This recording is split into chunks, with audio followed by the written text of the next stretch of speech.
So as we heard from a few speakers this morning, we are at an interesting inflection point as a group, as a global community. From a global south perspective, I think there are three interesting developments in the last few months that have shaped our future and our existence. The first, of course, has been the four very strong presidencies at the G20 by Indonesia, Brazil, India, South Africa, that have, in some ways, brought Global South into everyday grammar of everyone who follows foreign policy and international relations.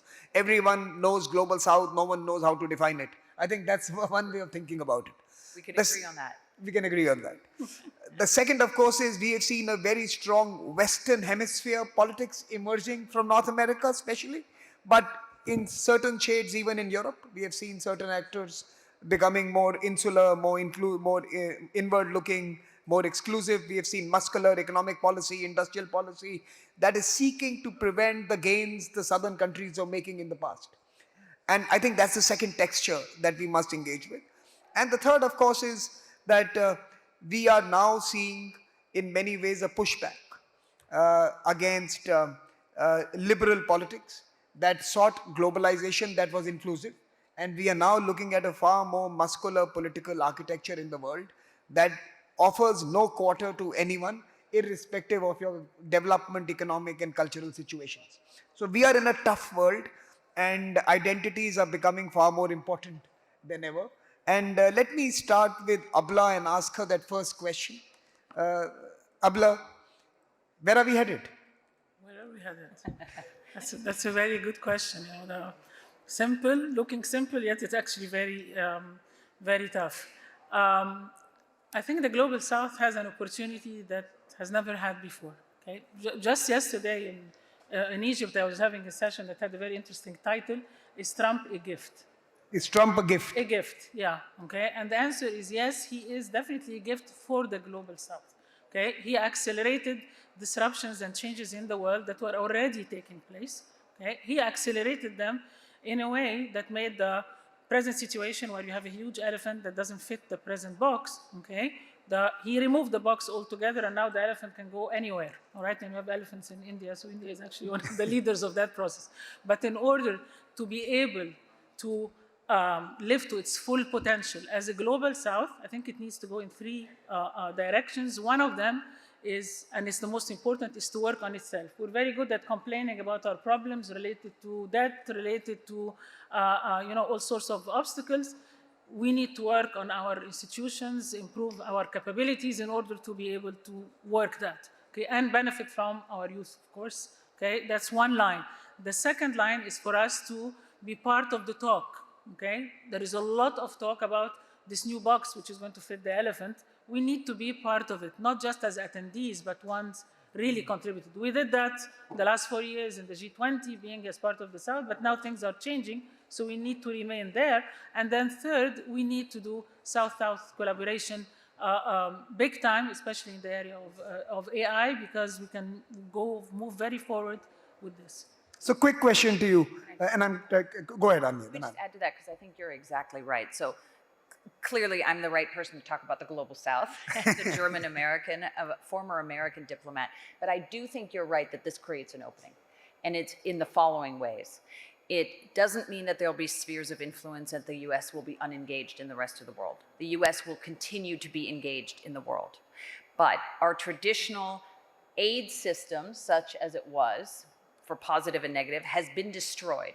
And there is an idea now to deal with the Global South more as a partner, as an equal, as a trading partner, as people we can do critical minerals deals with, as someone we can do technology deals with, and that does create an opening. And I think your second point, so that's one, dealing as equals, and two, the architecture that was put together after World War II, so 70 years ago, is crumbling.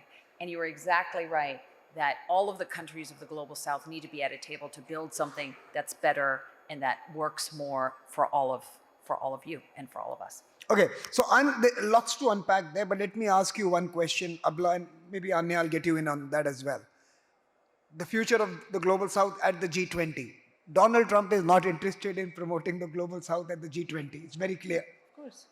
If G20 is now no longer going to be the predominant global body to agitate matters of importance to the global south, is BRICS the natural aggregation where we will have to champion some of those issues? Definitely, I agree. BRICS is going to be the one. But let me say something here, comment, okay, in a negative way about Trump. Allow me to do the messy one. Yes, the aid is not there, so we're becoming partners. No, we're not partners because you still have the say in the WTO. You still have the say in the United Nations. As long as you have the say because of the funds that you are putting there, we are not partners. For partnership to take place, the criteria for decision making in all the organizations has to change, and this did not actually happen yet. Okay. Be equal, or has to be consensus? Or No, it has to be consensus. It should not be conditional on your financial contribution to the organization, because right now this is the case, and all in attempts to internally reform the system are not going to work because you are forcing people. So Anya, I'm to going to exaggerate Abla's point, and I'm going to place a question before you. Is there a danger that we are going back to the times of exploitative economics, where you are actually now promoting extractive partnerships, like you pretty much did in the middle of the last century? You are now glorifying resource extraction and resource supply chains that are going to take value out of continents to create value at home, because everyone is talking about bringing manufacturing back. Who's going to manufacture in Africa or Asia or Latin America? That's a question for you. I'll be very blunt. Too soon to tell, but I can tell you that an American partnership on critical minerals will be less exploitative than a Chinese partnership on critical minerals and what else it is, because there are labor standards, there are environmental standards. So it will be far from perfect, but I think it's actually positive that, for example, our Development Finance Corporation was tiny, was totally underfunded. Now it's going to have a balance sheet of $200 billion that can get loaned out, that can do loan guarantees, that can do insurance. So we're starting to get in this game. It won't be perfect, but stay tuned. Abla. I think it's No, but look. I don't want a bilateral conversation through me. Okay. I want a conversation that I'm going to control. So the question, the question to you is: look, the problem is two brilliant people on the panel. The moderator has no chance. But I'm going to ask you. The BRICS one, okay? I would just look at her and say it's going to be as exploitative as the Chinese, only in a different way. Okay, let's go back to the BRICS question. No. Okay. I'm going to go back to the China question. Yes. Look, it's not just about the resources, and it's not just about the money and the financing. I think as the South rises, it has 2 or 3 role models to look up to. It has Pax Americana, the American dream, and that's one way, a market-based, mercantilist economy, trade economy, entrepreneurial economy, all shades of America, good, bad, ugly.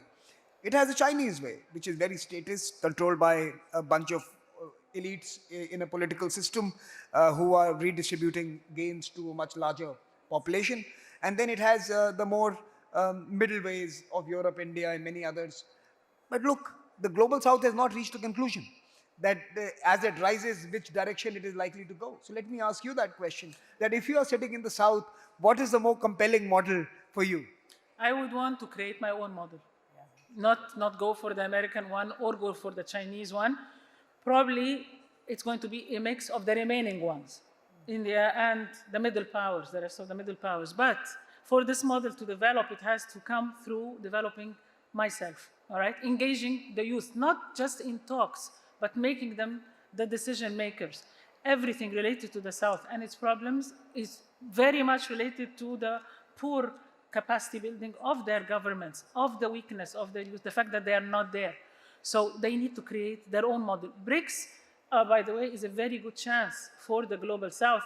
Europe is fighting it big time. America is fighting it big time, discrediting it because the countries are so different. I see it as an incredible step in starting something that's an alternative to the existing system. If we don't focus on BRICS and work on it, we are in trouble because there is actually now an animal in the making for the international system.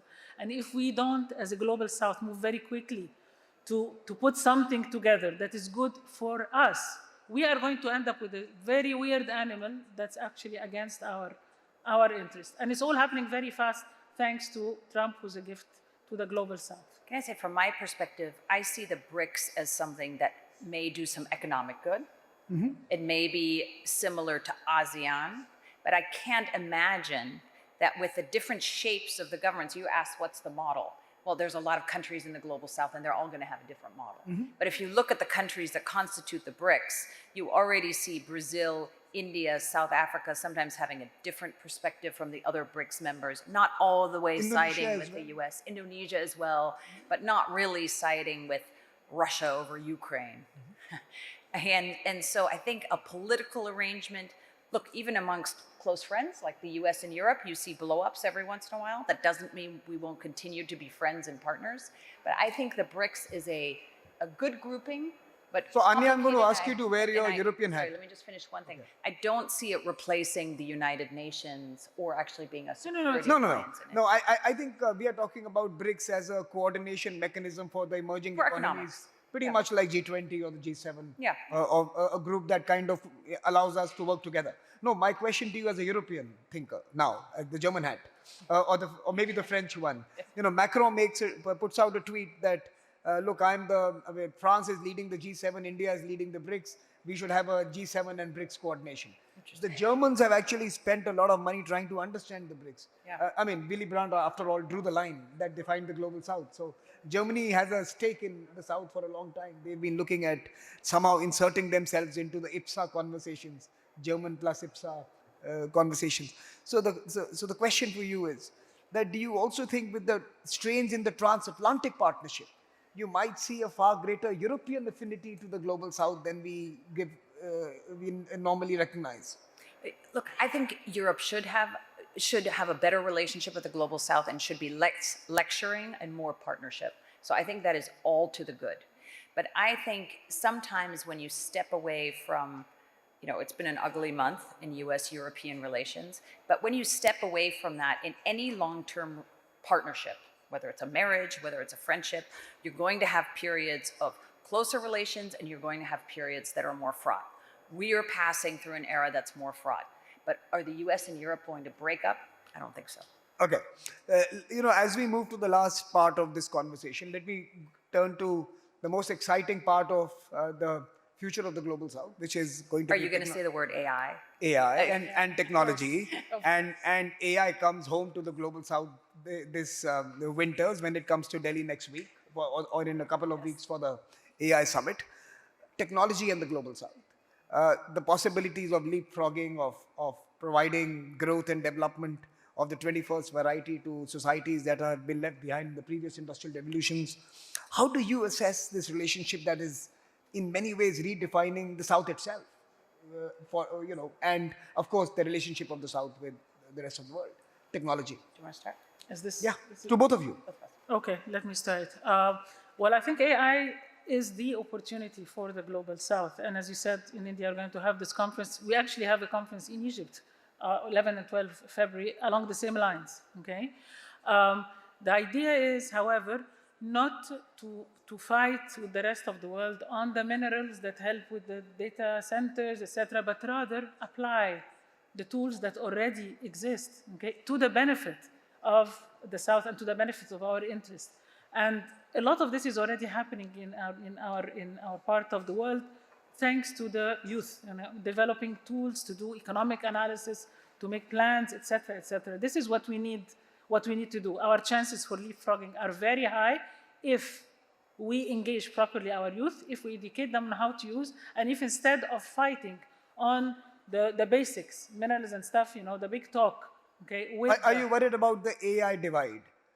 I'm worried, not terribly, by the way, okay? Because the interest even in the minerals, now science proves that even the reliance on the minerals is going to, over time, die down, and it's diminished, and it's the climate issues, the concerns that are going to emerge at the end. So the issue is how to use even the existing tools as they are.